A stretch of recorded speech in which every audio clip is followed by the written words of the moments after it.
Hello everyone, I'm here with Dr. Yaron Brook for this month's Call to Action. Morning, Yaron. Good morning. I wanted to ask you about club fairs. A lot of students are going to be participating in these at the beginning of January, and a large part of their success depends on their ability to communicate the importance of Ayn Rand's ideas in a short amount of time. Sure. I was wondering if you might be able to share some thoughts on that, if you had any talking points you think would help students in these fairs.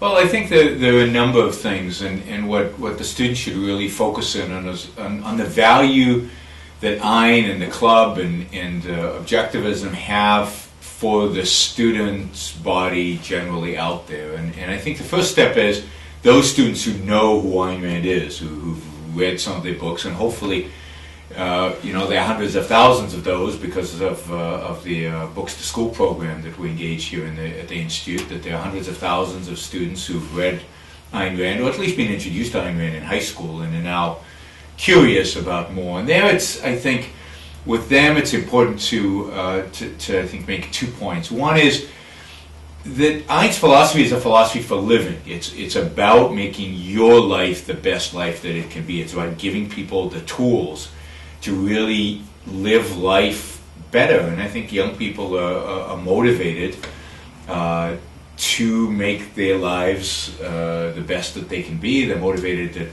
looking for ideas and philosophies of life that can really enhance their quality of life. So, and here the emphasis, I think, really primarily is on the ethics and the importance of the ethics and the role of the ethics in, focusing your attention on living, on thinking, and therefore on living. The second is to show how Ayn's ideas apply to events of the day. A lot of these young students are listening to the news, maybe more engaged politically and more engaged in the cultural issues out there than as they're entering college. And I think that that showing that Ayn Rand has something that's interesting to say about the environmentalist movement, about healthcare reform, about what's going on in the world right now, about the political process generally, and that we don't fall, or that she doesn't fall, objectivism doesn't fall neatly into a Republican box or into a Democrat box and into an independent box, but there's something really unique here in terms of her approach to ideas and to the political issues of the day.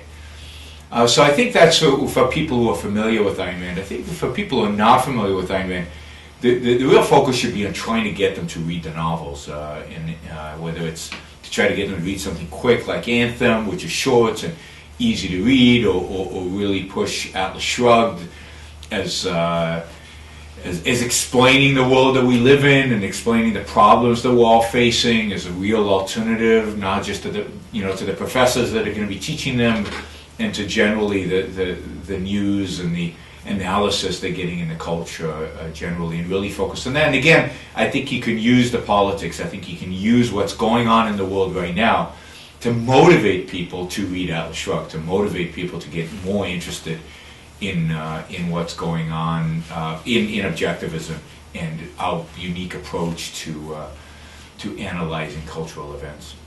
Okay, thank you for your thoughts. Very helpful. Thank you.